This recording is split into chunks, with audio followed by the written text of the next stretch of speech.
Sounds good. Yep. Welcome to the Life with Joey Calvo podcast. I'm Joey Calvo. Today we have Dr. Marie Dona. She is a youth, adult, reproductive psychiatrist and therapist in private practice who's very passionate about mental health and wellness from Florida. And Dr. Dona, thank you very much for coming on the podcast. Thank you so much for having me, and I'm very excited to be here. Yes. And so, who is Dr. Marie Dona? So I would like to think that I'm a very multifaceted person, but as you'd mentioned, I am a psychiatrist and therapist. I do have my own private practice that is actually physically located in Florida, but I do a lot of virtual, like telehealth work. So I would say I'm about 99% virtual right now. So I am able to see patients in the States throughout Florida, but then also Washington, D.C., Pennsylvania, and New York. So I have clients throughout all of those states. And so psychiatrist, therapist. So I'm a medical doctor, but I also love engaging in therapy. So that's something I get to do in my private practice as well. All right. And what led you to, where you're at? Yeah. Okay. So I will say becoming a doctor, it was always something that was in the back of my mind. I did grow up as a first generation Filipino. So my father is a physician himself, but he decided to start, he immigrated to the United States from the Philippines, and he was working as a general practitioner. So I got to see his lifestyle growing up, and I always knew I wanted to help people, but I wasn't sure what field I wanted to go into. So I knew I wanted to be a doctor, but then didn't know what kind. So when I was actually in medical school on my rotations, I always noticed that I wanted to spend more time with the people, wanted to get to know their history and their background. And, when everyone was like, come on, like, hurry up, we got to keep going. We need to do the more other things. I just wanted to get more of the background picture and more information. And then when I actually was on my psychiatry rotation, that's when I was like, okay, that I think that this is definitely fits and aligns with what I want to be doing. I also did psychology. So I did a double major in undergrad. I did biology and psychology. So the interest was always kind of there, but I didn't pinpoint exactly what I wanted to do for a field in medicine until my medical school rotations. I think I actually was considering like neurosurgery, like way back when I was like a little kid, but then realized way too long of a path. I didn't know if I'm super interested in surgery. So that's how it all came into place. And then I felt like it just clicked. And then it was just further reinforced in residency. So I did my residency in general psychiatry in Philadelphia at Albert Einstein. And then I did a right down the street from me. Yeah. That's at the other end of the city. I'm on the south side of the city. So got it. Yeah, I'm familiar with Albert Einstein. Yeah, that's a nice little trip up. I'll tell you that. Yeah, so I definitely really enjoyed my time there. It was a really great experience. My first exposure to real medicine, because up until that point I was just in school for years and years and years. But then when you're actually in residency, that's when you're actually facing patients that are your own. So it was a great time in Albert Einstein. And then I wanted to do additional training. So I actually got a subspecialty in child and adolescent psychiatry. And I did that at Thomas Jefferson in Philadelphia. So that was another 2 years of training on top of the 3 years at Einstein. Yeah. So you got closer. You got in the center city now. That went from way out North Philly to center city Philadelphia. I'm like, I go to Jefferson for, in reference to my medical needs. So that's like a mile and a half away from me in reference to it. And they just built the whole brand new building in center city too, on 11th and Chestnut. It's like, it's amazing. So, awesome. Yeah, I really miss Philly. I haven't been there in some time, but I miss it. I was there for 5 years. So yeah. You got to come back in 2026, definitely, because that's when we do the 250th celebration of our country, and plus the Phillies will be hosting the All-Star game, and also we will be having parts of the World Cup here. Yeah, soccer. Yeah. So definitely interested in coming to visit soon. Yeah. All right. So we have some questions from our number one fan, number one supporter, and real life superheroine. and her name is American Fox. So let me pull her up. Okay. And so the first question she has for you is, and you practically answered it before, but how did you choose your field of work? Yeah, so I think I basically kind of answered that, but always knew I wanted to be a doctor, unsure of what kind, considered like neurology, neurosurgery at first, but it was during my rotations in medical school that I felt like psychiatry really aligned with what I enjoyed doing and interacting with the patients in such a manner. So that's how I fell into it. And then when I was in training in residency and fellowship, it just kind of further solidified my love and continued passion for psychiatry and mental health work. Okay. And the second question we kind of touched upon as well is, has telehealth services helped for those who need a remote environment? Oh, yeah, definitely. So I will say that telehealth has been around for some time, but it didn't become such a big thing until after COVID and the pandemic.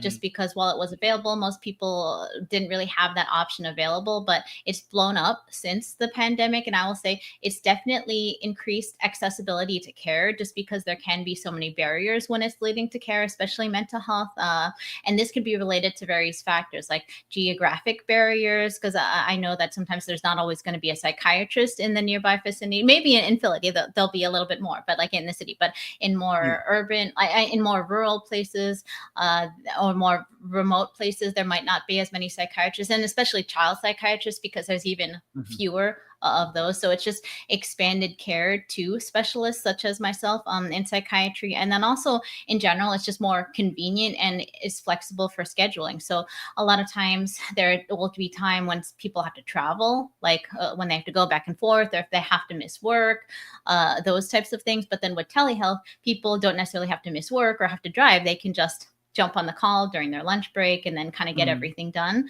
all from either their workplace or the convenience from home. And then also too, if people are feeling more comfortable in their home, like say someone is struggling with agoraphobia and they're not wanting to get help, that's when they're fearful of leaving their home, like that type of thing.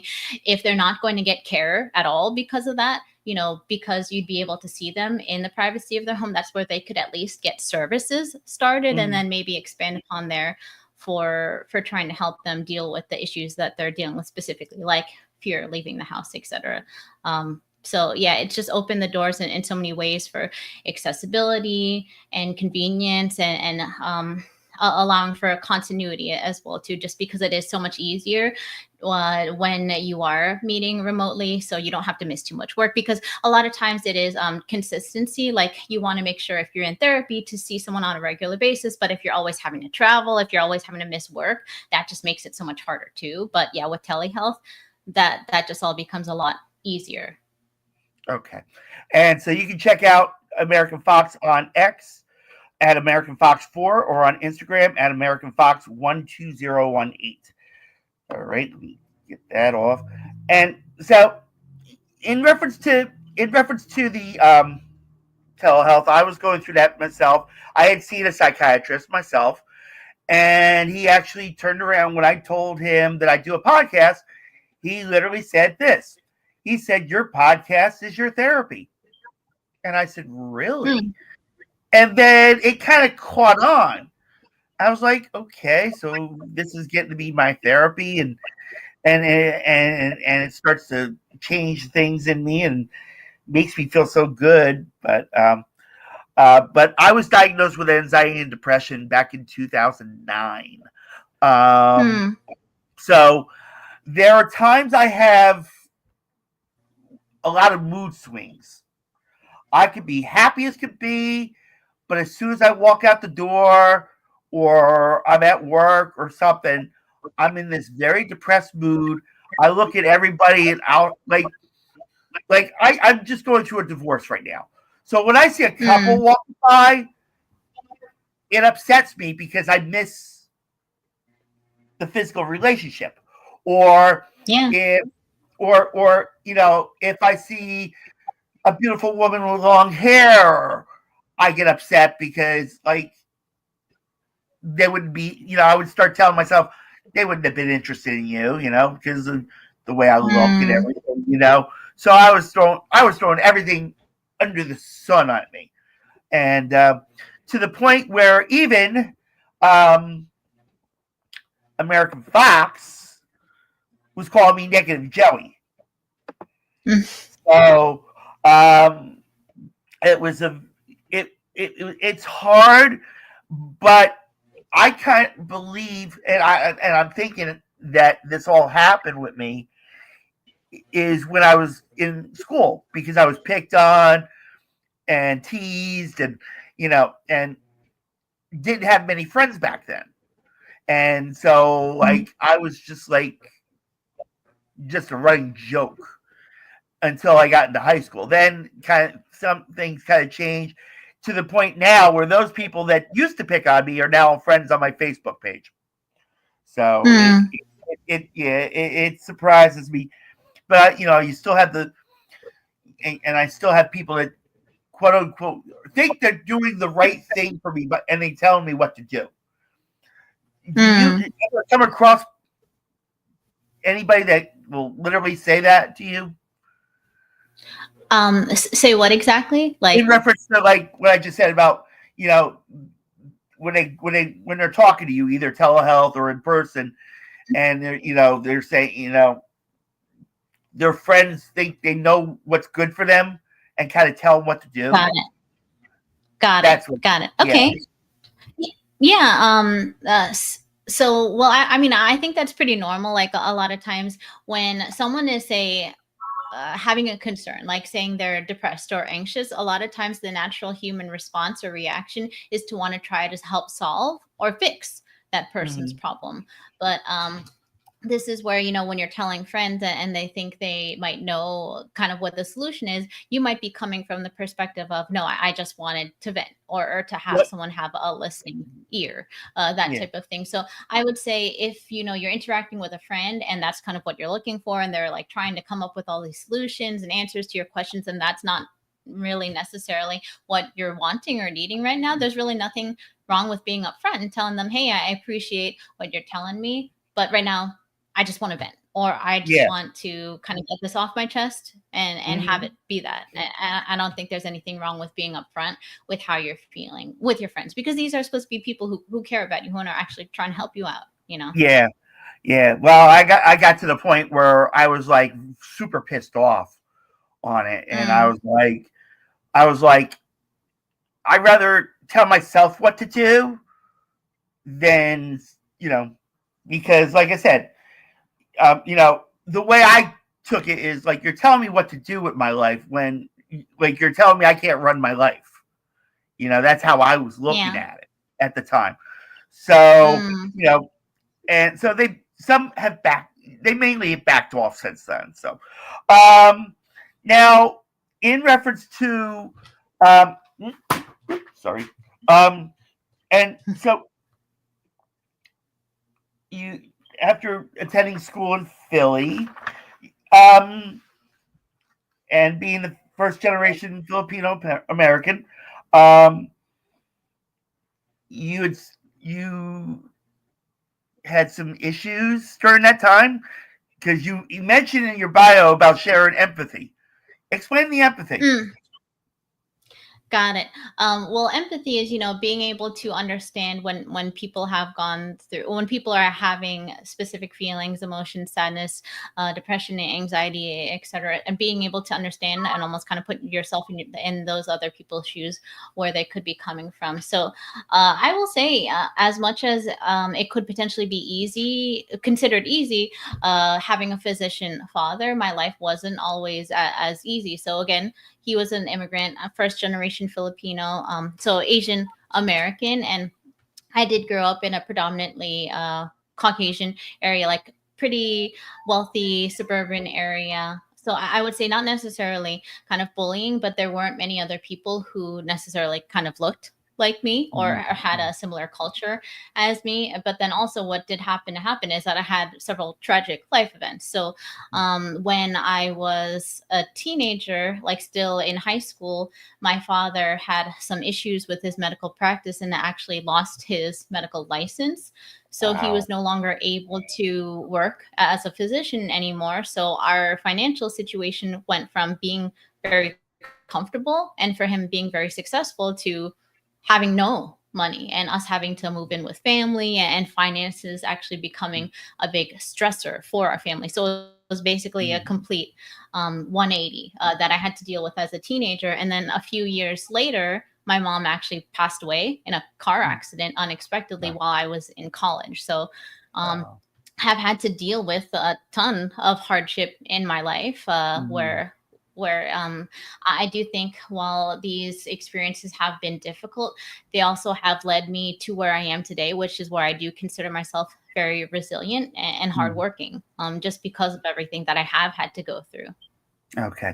And so what led you to go into private practice? Well, with private practice, I have worked in other settings before. So I've worked hospital type settings, emergency room type settings, like in group settings. But what I like about private practice is that, well, ultimately I can practice and do whatever I want. Like, say if you're working through a group or a corporation, they dictate who you're going to see, when you're going to see them, how long you can be seeing them. A lot of times they won't actually allow you to do therapy, and therapy is a big part of my practice. A lot of times psychiatrists don't necessarily do therapy, but they're more focused on the medication management aspect of behavioral mental health. But no, since I have loved and loved doing behavioral interventions, and it's something that I highly encourage within my practice, because I didn't want to have to be listening to anyone else telling me that I couldn't do therapy or that I would have to see or not see specific patients at this time. That's what led me to wanting to do my own private practice. And private practice is hard and scary at first, just because you're totally putting yourself out there. You don't know if you're going to be successful. But I will say it's definitely a decision that I don't regret, and that right now my practice is going pretty well. I'm very pretty successful, continuing to have like a steady patient load. And the thing is, I love and enjoy what I do. So while psychiatry is not an easy field by any means, and I will say I also don't think that basically everyone can do psychiatry, and that it is heavy. Like, obviously we deal with a lot of heavy topics: anxiety, depression, suicide, trauma. It's also something that I feel like I am able to really be help to a lot of different people, and that's what does make it really fulfilling for me to continue to do this work, even though I know that sometimes it can be really taxing or really heavy. Okay. So you were mentioning, some of the topics that you deal with, suicide and stuff. A quick story for you. I had a friend. Matter of fact, I was at the doctor's all day. I come home. I get a phone call. Someone called the suicide prevention line because they thought I was going to commit suicide. And like, suicide's not even in the thought of my head. You know, and so I was like, really, like with the other one, I was like super pissed off. I was like, whoever got the suicide prevention line on me, unfriend yourself, because there's no thought in my mind of suicide. I was coming back from the doctors, and I was like, okay. Now I will say that I did have a suicidal thought, but that was back in 2013. And what happened was I lost an apartment that I had, and so I was homeless for a month. So I'm walking over the South Street Bridge over by UPenn in University City, and I looked at the Schuylkill River, and I just looked, and I was like, should I? Am I really worth being around? So on, so on, so on. And then there's a person that I used to spend a lot of time with, and we talk twice a week. Well, she popped into my head and literally said that she would miss me if I was gone. And it stopped me right there in my tracks. it stopped me right in my tracks. And ever since then, I've never had that thought of suicide because I know there is someone that cared about me, even at that time, and has been there for me and still is there, but we barely see each other. But yeah, so and I know, you have. Did you ever get any stories like that? What I just said? Oh yeah, I mean, I hear things like that all the time. So while suicidal ideation is something that does come up in my outpatient practice with chronic patients, I will also have I work in a lot of emergency room psychiatry where you can imagine they're a lot more in crisis. Like suicide is something that comes up quite frequently. Yeah. And it is a really scary time, but a lot of times basically it can be similar to what you're saying. Hey, I was in a really low place in my life and I was contemplating these things, but I was able to either identify something in life worth living for, or I was able to touch base with someone who I really cared about, who cared about me. And it just kind of reminded me, okay, wait, no, life is worth living. Yeah. And decided to go against the action. Like that's something that happens honestly quite frequently. And that's how they will actually present in the crisis center. Like, hey, I was going to do this, but something happened and I decided against it, but I decided I needed more help or support from here. And that's why they're there, to get additional help or support. Right. And matter of fact, now, being that you mentioned that you had studied at Jefferson for a couple of years. Now when you go to Jefferson ER, they actually ask you, do you feel suicidal now? Because it's almost like a mandatory question. And every time I'm like, no. I was like, or do you have a reason to hurt? Do you feel like you need to hurt, like you're going to hurt yourself and all that? So, I mean, so I can see, where, you would come into play if you were at Jefferson in reference to that. So, but, like I said, ever since that day, that thought never crosses my mind. Even when I'm at my lowest point, that thought never crosses my mind. So you said your telehealth patients are in Florida, Pennsylvania, and Washington, you said? Florida, Pennsylvania, Washington, D.C., and New York. And New York, okay. And so if anybody is interested in reaching out to you and say, can you help me? How can they reach you? Yeah, so there's a lot of ways that they can reach me. So I have a website, which is my last name. So Dona, www.donawellnessclinic.com. They can call our office or they can email, which is just psychiatry@donawellnessclinic.com. And if they're just interested in more mental health or wellness related things, I have a YouTube channel where I post videos all the time regarding mental health stuff. Like recently, I just had a video on autism and ADHD. I'm coming up with a video about tics and supplements that could be beneficial for mental health. So even if someone to say is maybe not ready to be seen by a psychiatrist, that's where if they're wanting to gain more information, that's kind of why I have the channel to like help more awareness about mental health. Okay. All right. So Dr. Dona, thank you so much for your time.